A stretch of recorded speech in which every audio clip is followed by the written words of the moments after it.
Just like Job's not so helpful friends, we struggle in knowing what to say to an individual who has had to deal with the shock of who they thought they were married to wasn't completely real.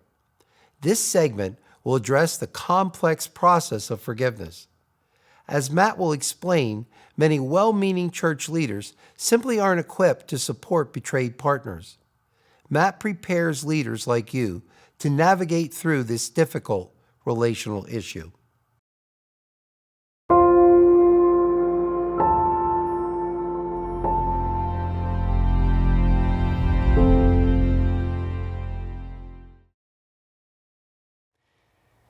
The initial response of church leaders to those who are experiencing betrayal can shape the whole healing process, positively or negatively.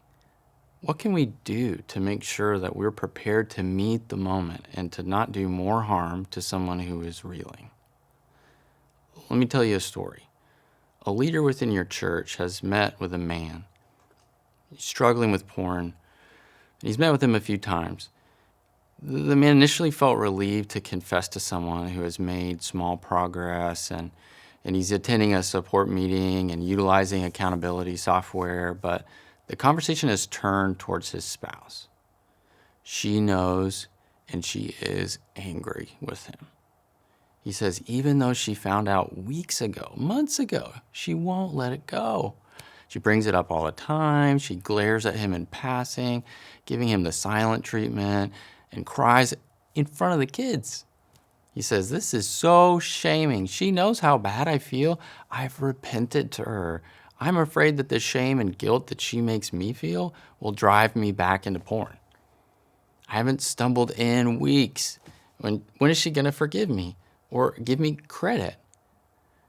When is she going to forgive me? I don't know what to do." Well, the leader is concerned about this behavior, and it doesn't seem very Christ-like. I mean, it's just porn. He asks for a meeting with the couple, and when they arrive, he notices that the partner is shaking, perhaps with anger, he thinks.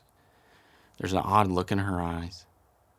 And after a moment, he opens his Bible to Ephesians 4:32 and reads aloud to them, "Be kind one to another, tender-hearted, forgiving one another, as God in Christ forgave you." He looks up and he sees the woman's head fall and her shoulders slump. Imagine this, though, from her perspective. A few weeks ago, she found out that her spouse has been looking at porn, maybe for years. So many things have started to make sense. Why he's always up late at night, why he's always tired, staying late at work, why he has been distant and they rarely have sex. She wonders, how long has this really gone on? Her whole marriage feels like a lie. She's replaying conversations about excuses he's made and feels stupid for having believed all of his lies when in her gut, she knew something was wrong. When she caught him, he immediately began defending himself and even blamed her for not having enough sex with him, gaining weight. He told her it was only a one-time thing, but when she looked on her computer, she found evidence of so much more that made her sad, angry, confused, nauseous, and numb. He had lied. Well, what else was he lying about? Stunned and at a loss, she can barely function day to day and sometimes just begins crying without warning.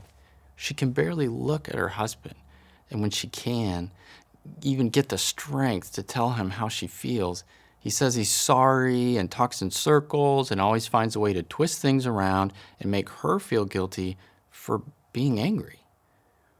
He says she isn't forgiving him, but she's still trying to make sense of what has even happened.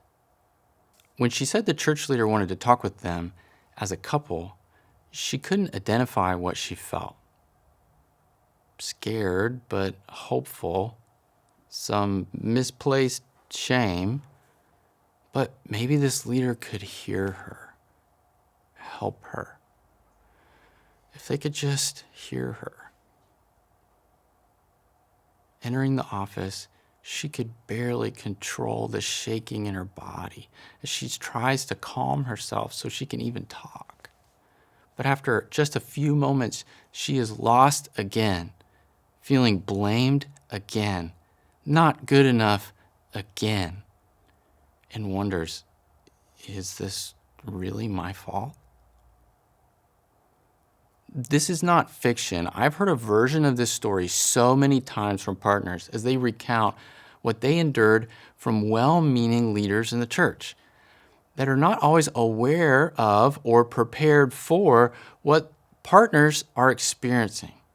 They feel like they have lost so much and now feel like they have lost the support of their church too. But maybe you're thinking, well, the leader was a little clumsy, but he wasn't totally wrong. I mean, forgiveness is called for, right? Well, let's take a few minutes to examine this passage that he read to see how we might approach this situation differently. I think something that is often missed when Ephesians 4:32 and other verses like it are used this way, well, it's the end. As God in Christ forgave you.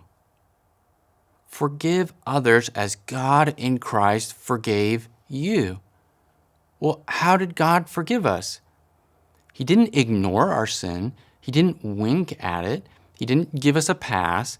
He bore it in his body, tortured on the cross. See, forgiveness has a cost. If a friend stole something of value from you and pawned it, then admitted it and sought forgiveness, it would be fair to ask to be compensated. But let's say you're feeling gracious and you don't. You're still out the item and you're out the money.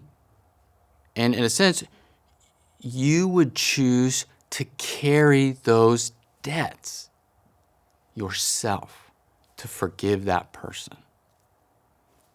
That's what happens on a deep, painful, psychological, somatic, and spiritual level when someone is working to forgive betrayal. They are bearing in their body the cost. Forgiveness in this context is not a moment where all is wiped clean, a fresh start, or a do-over. It's a journey. It's a process. Any other way of approaching it would minimize the damage that was done and the cost of that process. Imagine this. An adult person is working on a large jigsaw puzzle, 10,000 pieces. And that puzzle is their self, their identity, their world.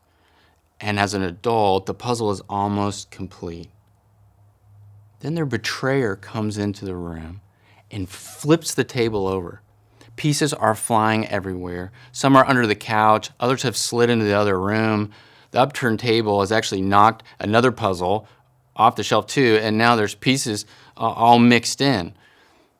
And they're on their hands and knees, distraught, trying to sort out the pieces and put the puzzle back together. And all the while, the betrayer stands over them saying, "Clean this up. Come on. Forgive me. Come on, hurry up." See, often addicts say they want forgiveness, but what they mean is absolution, a release from all guilt or consequences. In other words, to be treated normally, like nothing even happened. And that is just not fair, to expect that someone who is working to make sense of their life, understand the scope of the damage, and grieve the loss of what they thought they had. If we want to be prepared to support betrayed partners, we need to be prepared to get down on our hands and knees and help them sort through the mess, to be kind and tender-hearted towards them as they work through the process of grief and forgiveness. So if we were to retell that story, perhaps the church leader would do things differently. to challenge the perspective of the betrayer on the front end. And when it came time to the meeting with the spouse, he might begin by listening and validating their experience, grieving with them. This situation is not what they wanted or expected or asked for or dreamed that could happen to them.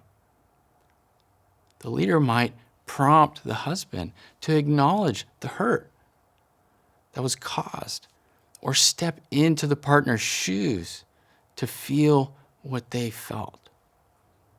They would probably be ready with a referral for a counselor who's experienced and trained to handle betrayal. You see, the initial response of a church leader to those experiencing betrayal can shape the whole healing process. As the church, let's be prepared to meet the moment and not do more harm.